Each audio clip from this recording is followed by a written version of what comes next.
ನಮಸ್ಕಾರ. ಎಲ್ಲರಿಗೂ ನನ್ನ ಯೂಟ್ಯೂಬ್ ಚಾನೆಲ್ಗೆ ಸ್ವಾಗತವನ್ನು ಕೋರ್ತಾ ನನ್ನ ಈ ಪುಟ್ಟ ಒಂದು ಭಾಷಣವನ್ನು ಶುರು ಮಾಡ್ತಾ ಇದ್ದೇನೆ. ದಯವಿಟ್ಟು ನನ್ನ ಚಾನೆಲನ್ನು ನೋಡಿ. ನಿಮಗೆ ತುಂಬ ತುಂಬ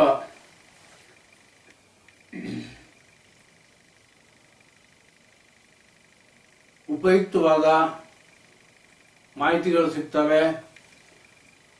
ಎಲ್ಲೂ ಗುಣ ಆಗದಿರುವ ಕಾಯಿಲೆಗಳು ಹೇಗೆ ಗುಣ ಆಗ್ತವೆ ಅನ್ನುವಂಥ ವಿವರಗಳು ಸಿಗ್ತವೆ. ಅದರಿಂದ ದಯವಿಟ್ಟು ನನ್ನ ಚಾನೆಲನ್ನು ನೋಡಿ. ನಿಮ್ಗೆ ಉಪಯೋಗ ಆಗ್ಬೋದು, ನಿಮ್ಮ ನೆರೆಹೊರೆಯವರಿಗೆ, ಅಕ್ಕಪಕ್ಕದ ಮನೆಯವರಿಗೆ ಉಪಯೋಗ ಆಗ್ಬೋದು, ನಿಮ್ಮ ರಿಲೇಟಿವ್ಸ್ ಸಂಬಂಧಿಕರಿಗೆ ಉಪಯೋಗ ಆಗ್ಬೋದು. ಅದರಿಂದ ದಯವಿಟ್ಟು ನನ್ನ ಯೂಟ್ಯೂಬ್ ಚಾನೆಲನ್ನು ನೋಡಿ ಹಾಗೂ ಸಬ್ಸ್ಕ್ರೈಬ್ ಮಾಡಿ ಅಂತ ಹೇಳ್ತಾ ಈಗ ನಾನು ಭಾಷಣ ಶುರು ಮಾಡ್ತೇನೆ. ಇದು ಒಂದು ವಾಸಿಯೇ ಆಗದಂಥ ಜಟಿಲವಾದ ಕಾಯಿಲೆ ಹೇಗೆ ಗುಣ ಆಯಿತು ಅನ್ನೋ ಬಗ್ಗೆ ಒಂದಿಷ್ಟು ವಿವರಗಳನ್ನು ನಿಮಗೆ ಕೊಡ್ತೇನೆ. ಆದರೆ ಇಂಥ ಕಾಯಿಲೆ ಇದೆ ಅಂತ ಜನಸಾಮಾನ್ಯರಿಗೆ ಗೊತ್ತಿಲ್ಲ, ಭಾಳ ಕಡಿಮೆ ಗೊತ್ತಿರೋದು. ಆದರೆ ಹೈಟೆಕ್ ಆಸ್ಪತ್ರೆಯವರಿಗೆ ಇವೆಲ್ಲ ಈ ವಿಷಯ ಚೆನ್ನಾಗಿ ಗೊತ್ತಿದೆ. ಓಕೆ, ಯಾಕಂದರೆ ಅವರಲ್ಲಿ ಅಂಥ ಪೇಷಂಟ್ ಬರ್ತಾರೆ. ಸೊ ನಾನೀಗ ಹೇಳ್ತಾ ಇರೋದು ಬಿಕ್ಕಳಿಕೆ ಮತ್ತು ತೇಗು, ವಾಸಿಯೇ ಆಗದ ಬಿಕ್ಕಳಿಕೆ ಮತ್ತು ತೇಗು. ಈ ವಾಸಿಯೇ ಆಗದ ಬಿಕ್ಕಳಿಕೆ ಮತ್ತು ತೇಗಿಗೆ ಅತಿ ಮುಖ್ಯವಾದ ಕಾರಣ ಅಂದರೆ ಅದು ಮಾನಸಿಕ ಕಾರಣ. ಒಂದು ರೀತಿಯ ಹಿಸ್ಟೀರಿಯಾ ಅಂತ ಹೇಳ್ಬೋದು ನಾವು ಇದನ್ನು.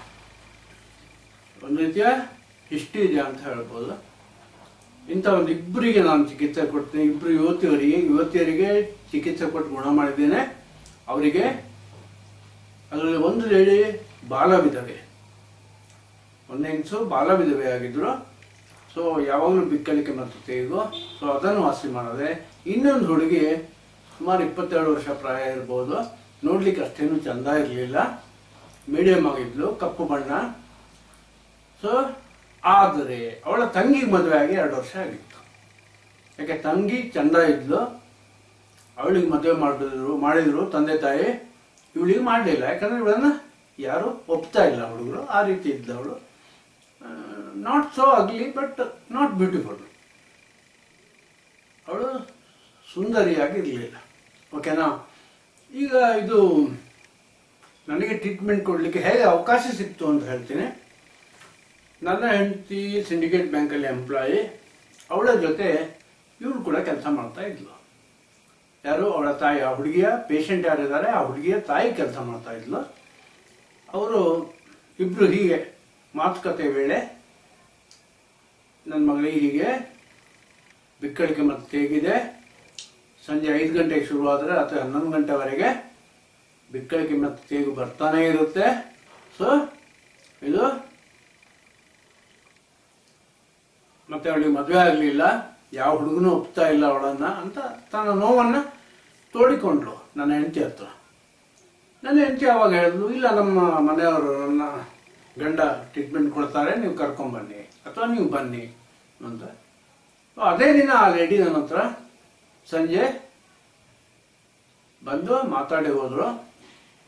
ಆಮೇಲೆ ಮರುದಿನ ಮಗಳನ್ನ ಕರ್ಕೊಂಬಂದ್ರು. ಒಂದಿನ ರಜೆ ಹಾಕಿ ಮಗಳನ್ನ ಕರ್ಕೊಂಬಂದ್ರು. ಪ್ರಾಬ್ಲಮ್ ಏನು ಅಂದರೆ ಅವಳಿಗೆ 5 ಗಂಟೆ, ಸಂಜೆ 5 ಗಂಟೆಗೆ ಬಿಕ್ಕಳಿಕೆ ಮತ್ತು ತೇಗು ಶುರು ಆಗ್ತಿತ್ತು. 12 ಗಂಟೆವರೆಗೆ ಬಿಕ್ಕಳಿಕೆ ಮತ್ತು ತೇಗು ಇರ್ತಿತ್ತು. ಈ ಬಿಕ್ಕಳಿಕೆ ಮತ್ತು ತೇಗಿನ ಒಂದು ಭಯಾನಕವಾದ ಸ್ವರದಿಂದಾಗಿ, ಶಬ್ದದಿಂದಾಗಿ ಅಕ್ಕಪಕ್ಕದ ಮನೆಯವರು ಕೂಡ ನಿದ್ದೆ ಮಾಡುವಾಗಿಲ್ಲ. ಅಷ್ಟು ಜೋರಾದ ಸ್ವರ. ಓಕೆ, ಸೊ ಹೀಗೆ ಆ ಹುಡುಗಿ ಸಫರ್ ಆಗ್ತಾ ಇದ್ಲು. ಅದಕ್ಕೆ ಮುಖ್ಯ ಕಾರಣ ಅವಳಿಗೆ ಮದುವೆ ಆಗಿಲ್ಲ. ಅವಳ ತಂಗಿಗೆ ಮದುವೆ ಆಗಿದೆ, ಅವಳಿಗೆ ಮದುವೆ ಆಗಿಲ್ಲ. ಇದು ಒಂದು ಮಾನಸಿಕ ಕಾರಣ ಅಂತಲೇ ಹೇಳ್ಬೋದು. ಇದನ್ನು ಅಲೋಪತಿಯಲ್ಲಿ ಗ್ಯಾಸ್ಟ್ರಿಕ್ ಅಂತ ಕನ್ಸಿಡರ್ ಮಾಡಿ ಅವಳಿಗೆ ರ್ಯಾನಿಟಿಡೈನ್ ಅನ್ನು ಪ್ರಿಸ್ಕ್ರೈಬ್ ಮಾಡಿದ್ರು. ಓಕೆ, ಮರುದಿನ ಅವಳಿಗೆ ನಾನು ಬೆಳಗ್ಗೆ ಬಂದು ಟ್ರೀಟ್ಮೆಂಟ್ ತೊಗೊಂಡೋದ್ರು 10 ಗಂಟೆಗೆ ಸುಮಾರು. ಅದರಲ್ಲಿ ನಾನು ಅವ್ರಿಗೆ ಇಂಪ್ರೆಸಿವ್ ಆಗಿ ಹೇಳಿದೆ, ನಥಿಂಗ್ ಟು ವರಿ, ಕಂಪ್ಲೀಟ್ ಇವತ್ತು ಅಥವಾ ನಾಳೆ ಎರಡೇ ದಿನದಲ್ಲಿ ಗುಣ ಆಗುತ್ತೆ ಅಂತ ಹೇಳಿದೆ. ಹಾಗೆ ಅವರಿಗೆ ಹೋಮಿಯೋಪತಿಯ ಆಂಟಿಬಿಟಾಟ್, ಇಪೆಕ್ಯಾಕ್, ಇಗ್ನೇಷಿಯಾ ಈ ಔಷಧಿ ಕೊಟ್ಟು ಹೊಟ್ಟೆ ಮೇಲೆ ಕಟ್ಟಲಿಕ್ಕೆ ಒಂದು ಬೆಲ್ಟ್ ಕೊಟ್ಟು ಗಂಟೆಗೊಮ್ಮೆ ಮೆಡಿಸಿನ್ ತಗೋಬೇಕು ಅಂತ ಹೇಳಿ ಕಳಿಸಿದೆ. ನನಗೆ ಅನಿಸಿತ್ತು 2-3 ದಿನದಲ್ಲೇ ರಿಸಲ್ಟ್ ಬರ್ಬೋದು ಅಂತ ನನಗನ್ಸಿತ್ತು. ಆದರೆ ಅಲ್ಲಿ ಮೆಡಿಸಿನ್ ತಗೊಂಡ ದಿನನೇ ರಿಸಲ್ಟ್ ಬಂತು. ಯಾವ ದಿನ ಮೆಡಿಸಿನ್ ತಗೊಂಡಿದ್ದು ಅದೇ ದಿನ ರಿಸಲ್ಟ್ ಬಂತು. ಅವಳಿಗೆ ಅವತ್ತಿನಿಂದ ಆ ಭಯಾನಕವಾದ ಕಾಯಿಲೆ ಬಿಕ್ಕಳಿಕೆ ಮತ್ತು ತೇಗು ಗುಣ ಆಯಿತು. ಆಮೇಲೆ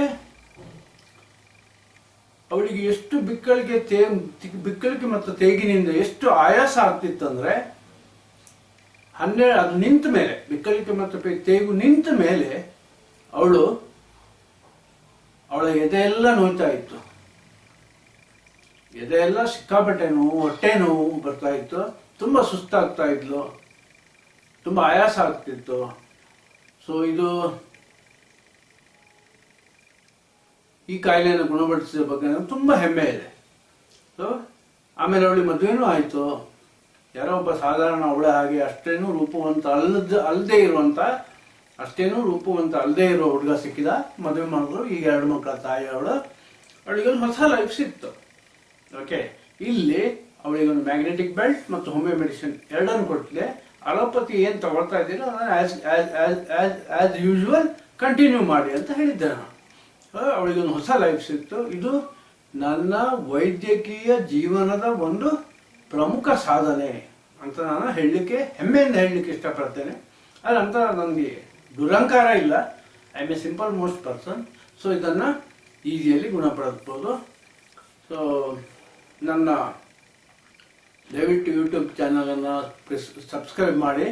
ಹಾಗೆಯೇ ನಿಮ್ಮ ಯಾವುದೇ ಇರಲಿ, ಯಾವುದೇ ಜಟಿಲವಾದ ಕಾಯಿಲೆ ಇರಲಿ, ಅಸ್ತಮಾ ಇರ್ಬೋದು, ಸೈನಸೈಟಿಸ್ ಇರ್ಬೋದು, ಮೈಗ್ರೇನ್ ಹೆಡ್ಏಕ್ ಇರ್ಬೋದು, ಯಾವುದೇ ಅಲ್ಸರ್ ಇರ್ಬೋದು, ಕಿಡ್ನಿ ಸ್ಟೋನ್ ಇರ್ಬೋದು, ಕಿಡ್ನಿ ಫೇಲ್ ಇರ್ಬೋದು, ಇವನ್ ಯಾವುದೇ ಕ್ರಾನಿಕ್ ಡಿಸೀಸ್ ಕಾಯಿಲೆ, ಎಲ್ಲೂ ಗುಣ ಆಗ್ತಿದ್ದ ಕಾಯಿಲೆ, ಮೂರ್ಛೆ ರೋಗ ಇರ್ಬೋದು, ಓಕೆ, ಎಲ್ಲೂ ಗುಣ ಆಗ್ತಿದ್ದ ಕಾಯಿಲೆ ಇದ್ದರೆ ದಯವಿಟ್ಟು ನನಗೆ ತಿಳಿಸಿ, ನಾನು ಅದನ್ನು ಗುಣ ಮಾಡ್ತೇನೆ. ಸೊ ಇಷ್ಟು ಹೇಳ್ತಾ ನನ್ನ ವಾಟ್ಸಪ್ ನಂಬರ್ ಹೇಳ್ತೀನಿ. +91 934 22 55 080. ನನ್ನ ವಾಟ್ಸಪ್ ನಂಬರ್ ಇನ್ನೊಂದ್ಸಲ ಹೇಳ್ತೀನಿ. +91 934 22 55 080. ಈಗ ಆಮೇಲೆ ಹುಡುಗಿಗೆ ಮದುವೆ ಆಗಿ 2 ಮಕ್ಕಳ ತಾಯಿ ಅವಳೀಗ she is quite happy. So ಹೀಗೆ ಇಂಥ ಅನೇಕ ಜಟಿಲ ಕಾಯಿಲೆಗಳನ್ನು ವಾಸಿಪಡಿಸಿದ ಒಂದೊಂದೇ ಘಟನೆಗಳನ್ನು ನಿಮಗೆ ಹೇಳ್ತಾ ಹೋಗ್ತೇನೆ. ಇವತ್ತಿಗೆ ಸಾಕು. ಇದನ್ನು ಶಾಂತ ರೀತಿಯಲ್ಲಿ ಕೇಳಿದ ನಿಮಗೆಲ್ಲರಿಗೂ ಧನ್ಯವಾದ ಸಮರ್ಪಿಸ್ತಾ ನನ್ನ ಈ ಪುಟ್ಟ ಭಾಷಣ